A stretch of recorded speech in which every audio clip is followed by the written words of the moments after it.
Good afternoon, everybody, and welcome to the session on delegation and what does it mean to us? What does it mean to you? Part of what we will look at today is no matter what position you're in, is thinking about how do we do that?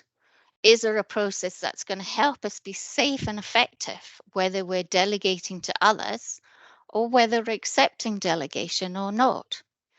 So I'm hoping this session today we can explore in our discussion together is to some of the things we can think about that may enable us to be more effective and safe in this and to feel maybe more comfortable in it, depending on our level of experience and the roles that we're doing. So actually the number one thing that's coming up for me from what you've answered is teamwork. And actually, you're right, that's one of the major things of why we delegate. Because not one person can do it all.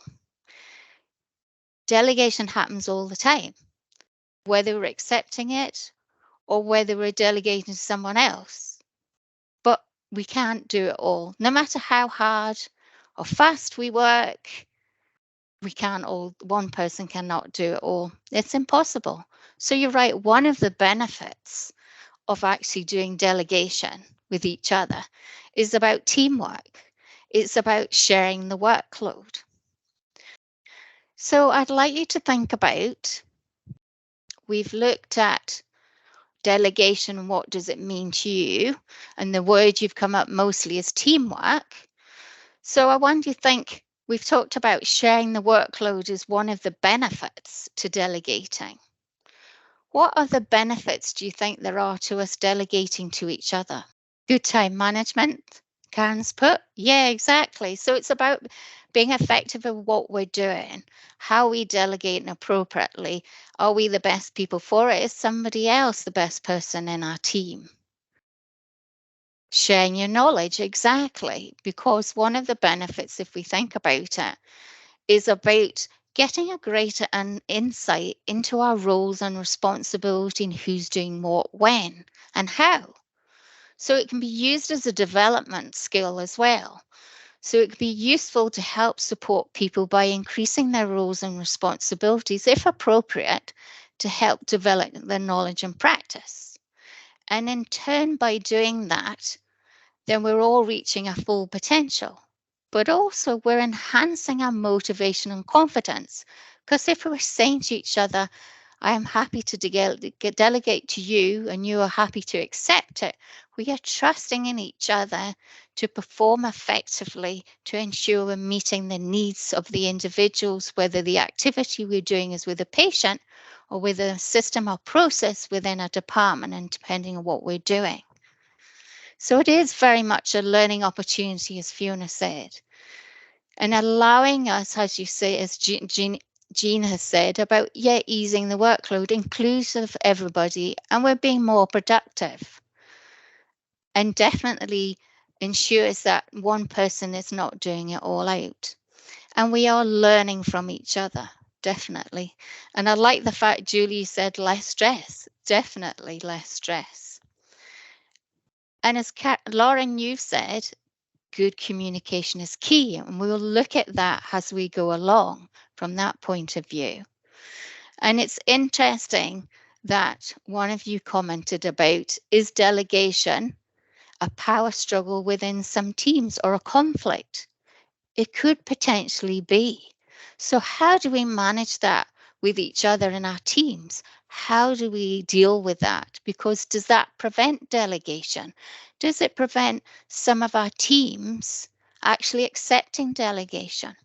So we'll look at some of the processes that we can use further on in the session about how can we maybe manage some of that to make people feel more confident and maybe make it less of an issue for people to accept delegation, and maybe also allow some people to feel more confident and comfortable in delegating to others. So thank you for that. So we enhance motivation and confidence. We enable to develop us and others' skills. And in turn, that can lead to career progression, maybe create new opportunities as people then embrace the new skills and development that they've taken on, as long as it's appropriate. And we have the right person at the right time with the right skills to ensure that it's safe and effective for the patient or the processes that we're using and each other. So if we look at the definition of delegation, there are several definitions, and some of you will be familiar with different definitions of delegation, but the principles and aims are exactly the same. So this is one version of delegation. So the process in which care and support activities are allocated to a competent person.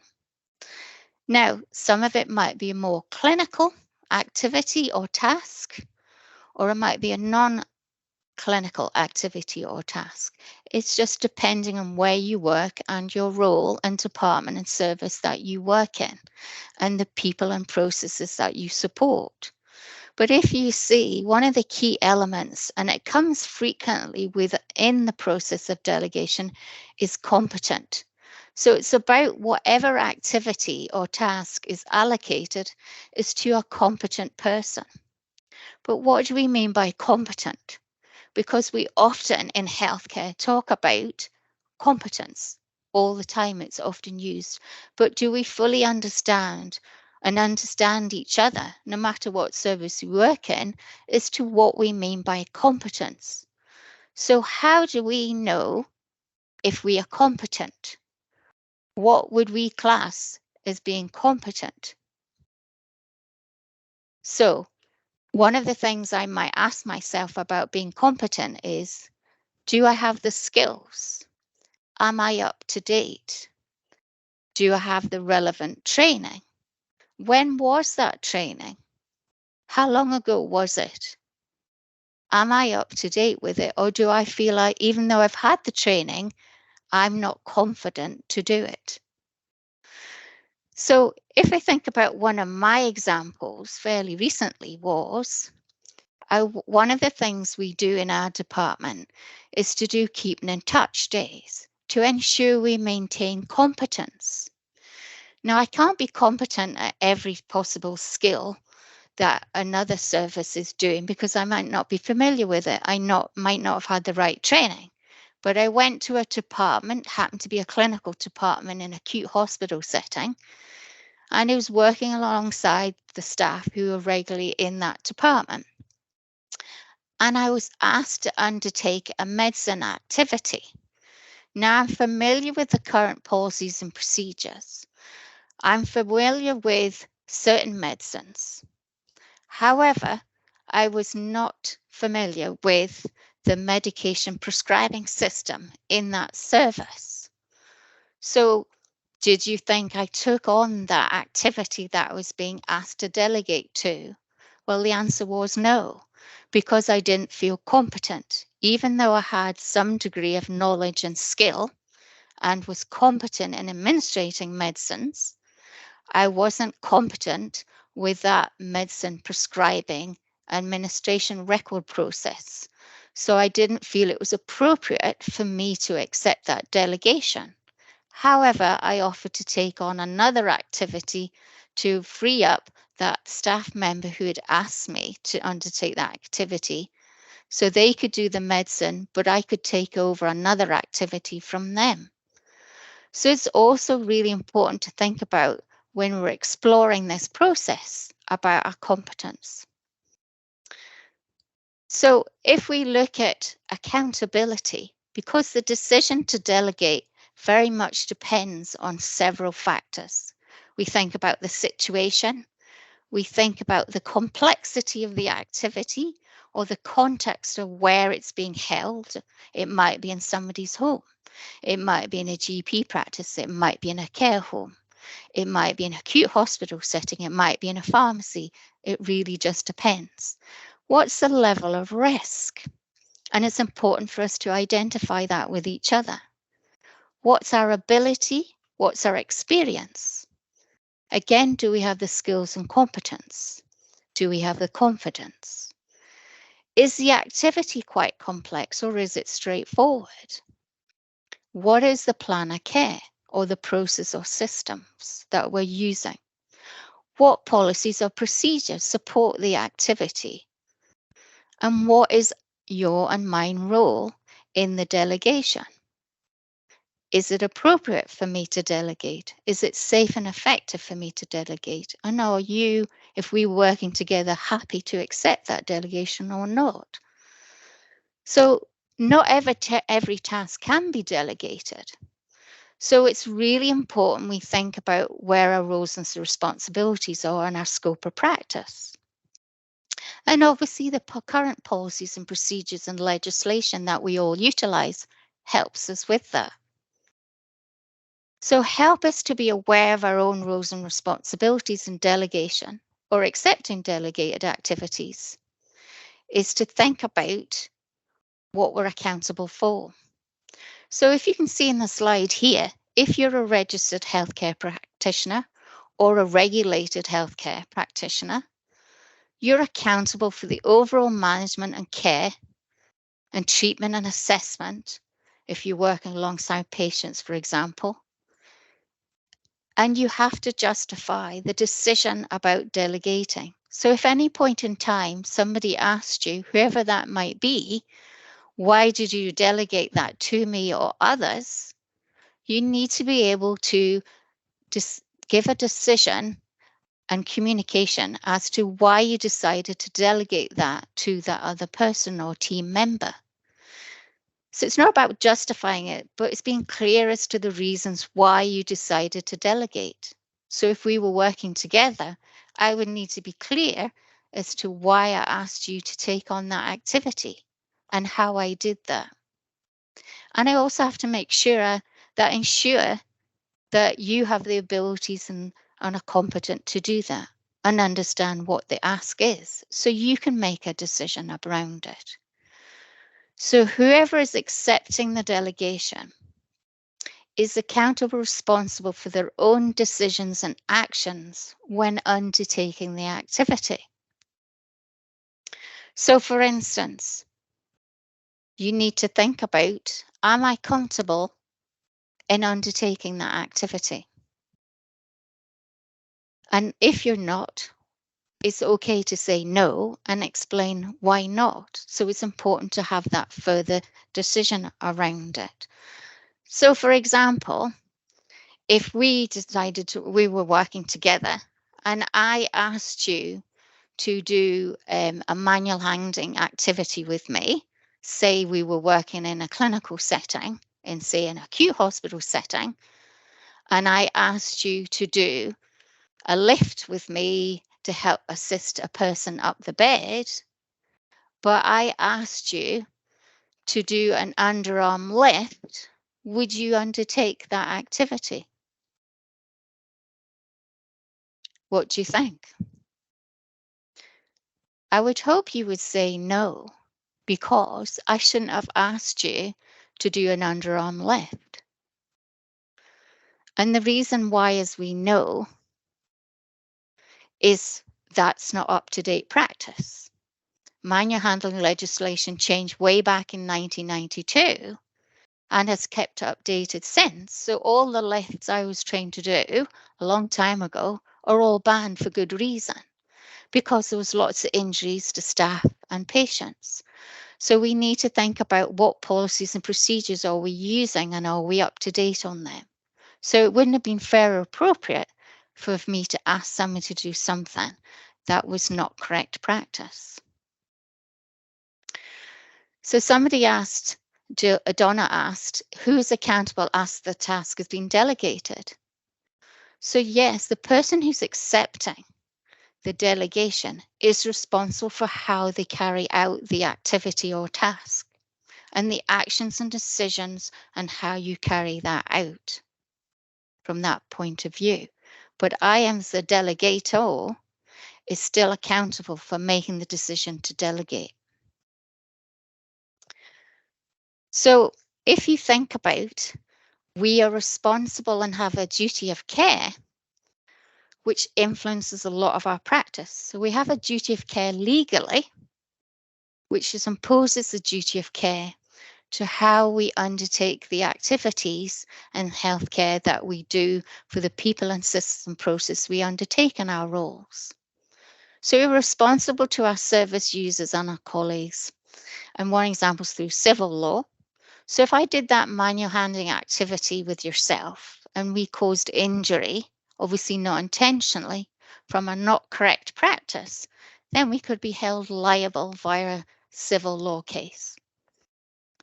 An example of being held accountable via public criminal law, if you like. And I'm not going to do that to reassure you, but if I committed fraud outside of work, I would be accountable to my organization, even though it was outside of work and was not within my role of practice. But if you would think, well, why?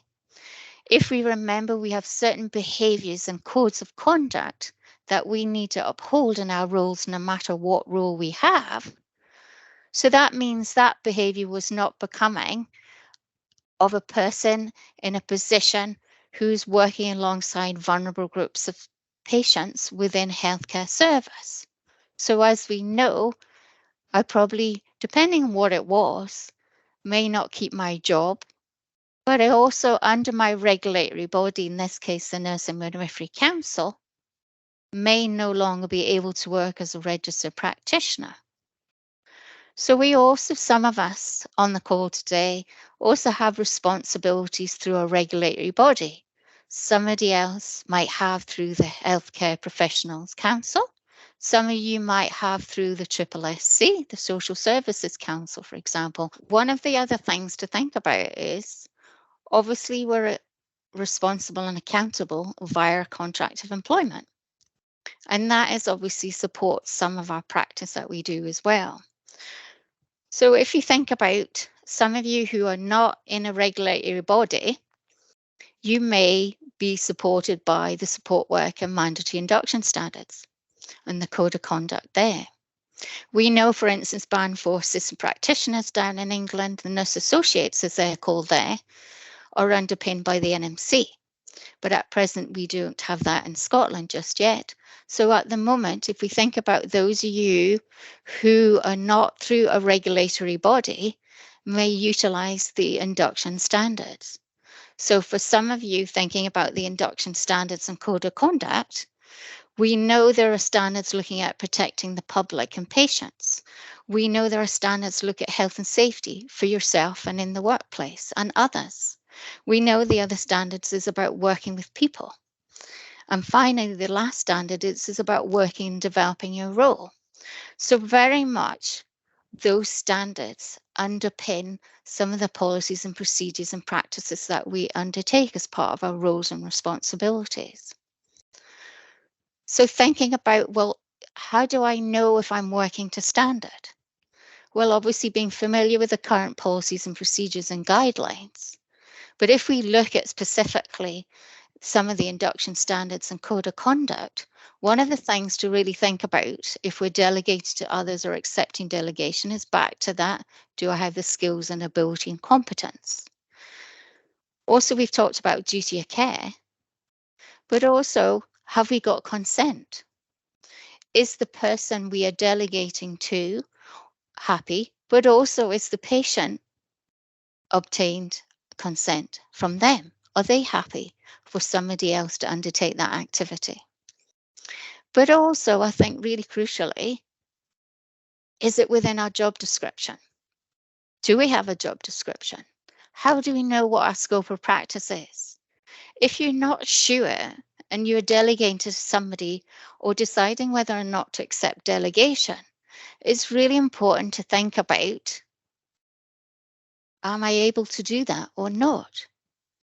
It wouldn't be the first time I've asked to do an activity, in this case by a medical colleague, and actually said, well, I've never done that before. And actually, I don't think that's within my scope of practice. Wasn't being difficult. I was just thinking about, am I happy to do that? In this case, I said, no, I wasn't happy to undertake that. Plus, I had never seen that undertaken before, that skill. So it's thinking about, is it appropriate to delegate to that person? If I'm not sure Who can I go and speak to get advice? Because I may not know this individual I'm working alongside. It may be somebody who's new. It's maybe somebody who's come to help out our service. It may be I'm not sure of what training that person has had. Or yourself, if you're accepting it, you don't know if it's part of your role or not. So it's really important to think about, have we got an up-to-date job description? Or can I go to somebody to find out that information if I don't? And also, lastly but not least, either records and information documentation provided, whether it be through training and competencies or a record of the activity that we are undertaking.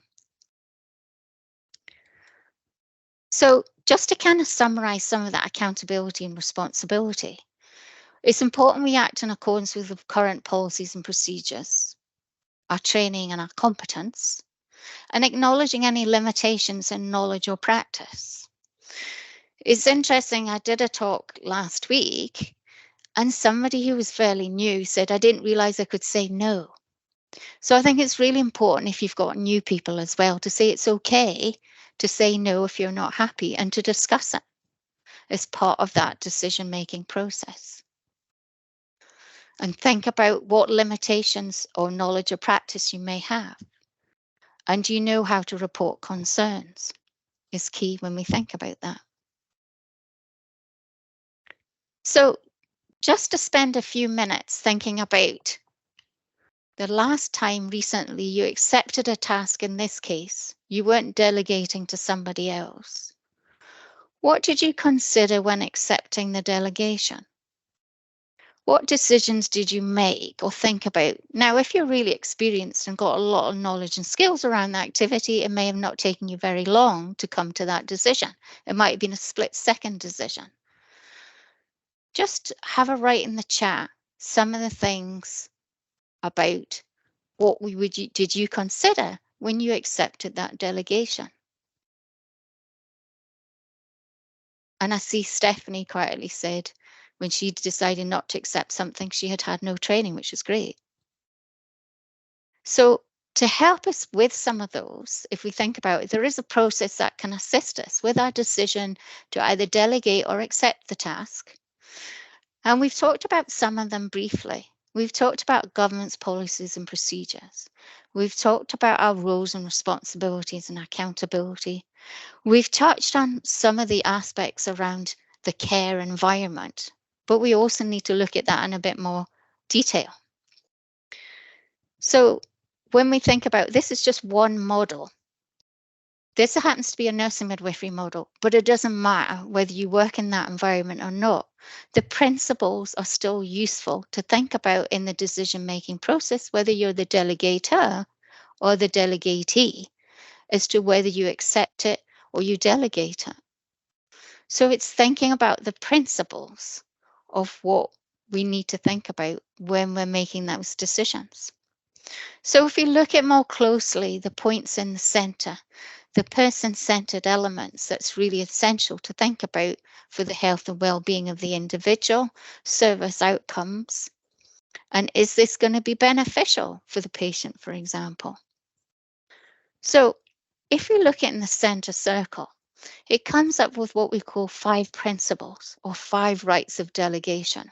And thank you for Leslie putting up the link. So we talk about the right task or activity, the right circumstance, the right person, the right supervision, and I've also put stroke support, the right direction, but I've also added communication to that, depending on which model that you look at, is to really think about these 5 rights to ensure that are we effective in the appropriateness and the safe effectiveness of delegation. So it's really, let's look at these a bit more closely when we look at it. So if we're thinking about the right task, whether we're delegating or accepting it, if we're working together and I'm going to delegate something to yourself, do I have authority to delegate it? Is it in my role to delegate that skill or activity? But also, how can I delegate it if I'm not actually competent in the activity myself? Because I might not be able to have that real clear communication discussion around what is meant to be undertaken. How is it meant to be undertaken? What are the expectations around the activity? What is happening in the activity and how it's meant to be done? It's also worth thinking about, is it straightforward or is it complex? The more steps in an activity, the more complex it is. We might have to think maybe it's somebody else who needs to undertake it when we have that discussion to see about how it should be undertaken. Because we know then there is greater risk. It becomes more complex and more difficult undertaking it. So it may not be so straightforward. So thinking about the circumstance. So whether it's with a patient or otherwise, but if it's in a patient in this example, how is the patient? What is the health and well-being of the patient? Are they well? Are they not well? As somebody mentioned earlier. Is it an emergency situation? How quick does this need to be undertaken? Because if it's not undertaken quickly, will that have a detrimental impact on the patient care? Also, is it the right time for that patient or individual? Have they agreed to it? Maybe it's not at the right time for them. Sometimes we might fall into the trap of thinking, I need to get this done, or I need to ask somebody to undertake this in our teams and each other, but it might not be the right time for that patient. It might be in the middle of having a meal. So therefore, it may not be appropriate because that doesn't suit the individual or patient. Is it in their best interest? Do they agree? Is it part of their plan of care? Have they consented to the activity and the person undertaking the activity? So it's important to have that conversation with the individual to ensure that we're clear, also communicating with the individual where that activity is going to be undertaken. My colleague, in preparation for this discussion today, was happy to give her example. So she attended an A&E department due to an exacerbation of asthma. It wasn't a major exacerbation. However, as soon as she arrived, somebody came forward who'd been delegated to do an activity with her with no clear communication. And they proceeded to insert a cannula, a needle in her arm. And she asked several questions for that procedure. Why? What is the purpose of this? And at that point in time, the individual who was delegated could not explain. Because from her point of view as the patient, she didn't see the rationale for a cannula or a needle being put in her arm at that time. So quite happy, she wasn't really happy about that being undertaken. So again, if we're in the position of accepting the delegation and we don't understand why, or it's maybe we don't comfortable, then it's getting a colleague who's delegated to us or another colleague to come and explain to the individual as to why we're doing it, not presuming, because then people have a better understanding. And as we know, that can lead to better outcomes from that point of view. The other thing to think about is we talked quite a bit about knowledge, skills, competence, and confidence in the right person. So in some cases, I might not be the right person to accept that delegation, or I might be not the right person to delegate that activity. So it's thinking about, have I had the training? Are there records in place? But also, are there clear guidelines and protocols in place to underpin the activity? So no matter who's undertaking the activity, we're going to undertake it in the same gold standard best practice. Because we want to be enabled to do it safely. And remember what we said earlier, it's also about the individual who undertakes the activity is making actions and decisions only relating to that scope of activity. So depending on your scope of role, the person who's accepting the delegation may not be in a position or role to do any assessment or decision making out with the scope of practice of that activity they're asked to undertake. They may not be in a role where they should be making any standalone clinical decision making.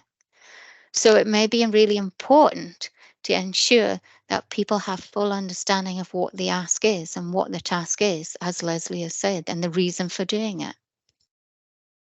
Because that's only how we can truly agree with each other that we understand what is the ask is and why we're doing something.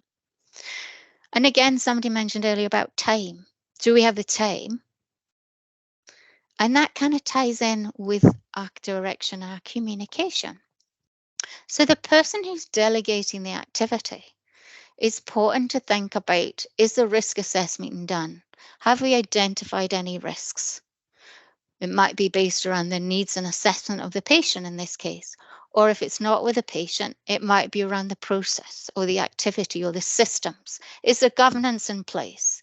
Is there a policy in place? Is there a standard operating procedure? Are there guidelines around this? If it's not, maybe there needs to be something created.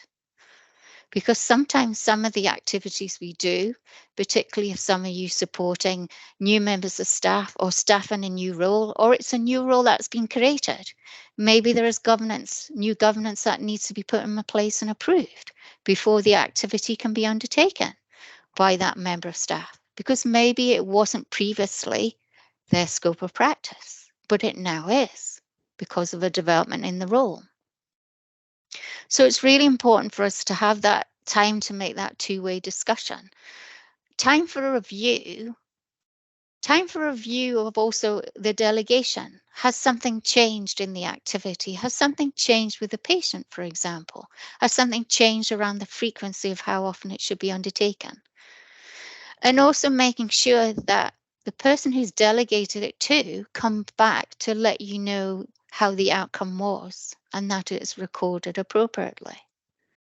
So part of that is making sure, depending again on the individual who's been delegated to and their experience and knowledge and skills, etc., how much supervision and support is required. So there doesn't need to be direct supervision. Does there need to be indirect supervision? Is there a system in place where somebody knows where to get advice from? Because if you're working, say, a lone worker, you may not have somebody directly with you at that point in time to ask, but you need to have a process to being able to do that, because the person may find they're not happy to proceed when they either go to the patient or start the activity. Do you recognize, and does the delegate recognize that what to do if the concerns occurred or things happened in the situation or activity, and how to raise concerns? To then to be able to come back to yourself or others, depending who it is, about what's the next step. How do we proceed with this? So we're clear that safe, effective delegation can continue on. So there's lots of things to have to think about in our decision-making process. So if we're accepting the delegation, some of the things you mentioned earlier, you've thought about already. But it's also worth thinking, you might not considered it along the 5 rights principle, but some aspects that sit under the 5 rights, some of you put in the chat about things to think about that you already consider. But it also may be supporting people who are not so familiar about the delegation process and about what's their role and responsibility. What do they need to think about accepting a task or an activity? So one right might stand out more than others for you, but it's really important to provide that education and training from that perspective. There is a tourist module called Safe Effective Delegation, and this happens to be a person, Tracy in this case, in a support worker role, talking about delegation for her. Hello, my name is Tracy Mackenzie. I am a healthcare support worker at University Hospital Wisha, and I currently work in the outpatients department. Sometimes I am delegated a lot at work by staff nurses, doctors. I always consider my competence when somebody asks me to do something to make sure that I can do it safely for the patient's sake. There has been a time when I have been asked by a doctor to do a procedure along with them which I felt I could not do, and I had to tell him no. When the doctor asked me to undertake the task, I felt quite confident at saying no. I'm aware of the Healthcare Support Worker Code of Conduct. It gave me the confidence to say no, and in the code, statement and awareness that I knew what I can and cannot do. In the department where I work, I am confident in a lot of clinics, but the one clinic I'm not confident in is the eye clinic. To do with the trial lenses, I felt as if I was constantly at the staff nurse for help all the time because I wasn't sure of what I was doing. I spoke to my line manager and suggested that maybe a course to get my confidence up so that I wasn't constantly taking the staff nurse away from the roles that she was doing. I get an annual appraisal meeting with my line manager regarding my competencies and if I want to go further or train in other aspects of the job, she supports me well in this. Delegation, I would say, means to myself, I'm quite happy to be delegated tasks that I'm confident in. I'm not afraid to say no if I'm not confident in it, and I have spoke to my line manager regarding this, who is quite happy to help me, send me in courses at things that I'm not confident in or competent in, because always in the back of your mind, you're always thinking of patient safety, and as long as the patient's safe, to me, that's what matters. So we've talked a lot about the 5 rights and thinking about the next steps and the rights of delegation. So if we think about things to consider to help support staff or ourselves when accepting delegation.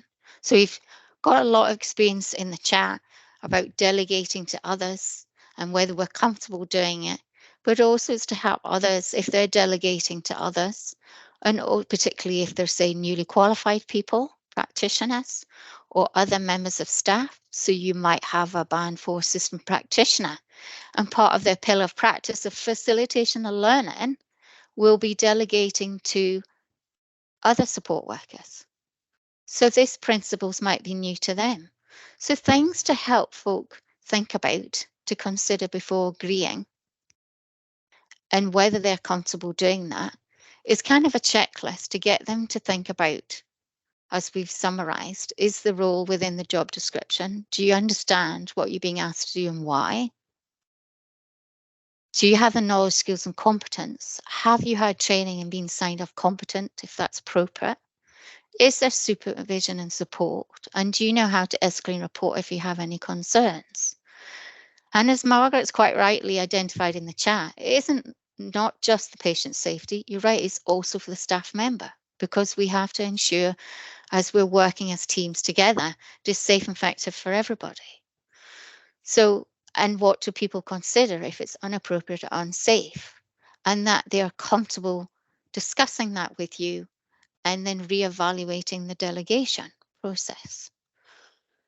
So thinking about all those principles and helping people in their development is really key, but it's also helping each other and about how can we be safe and effective and appropriate in our delegation. And so these principles will help underpin that for us to be more confident in either delegating or accepting delegation. And I've put some resources up.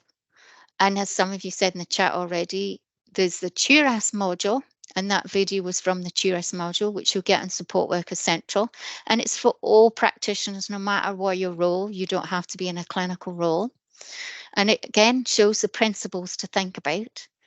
The RCN, as somebody identified in the chat, there is an accountability and delegation. I believe it's under review, but obviously the page is still active at the moment. And there is also the Northern Ireland decision framework, but there are all also principles of delegation with the skills for care if you work in a social care environment as well. So there are lots of different resources that we can look, as well as discussing it with each other. And it's interesting to think about how we can help each other in support and safe, effective delegation. Thank you for your time today.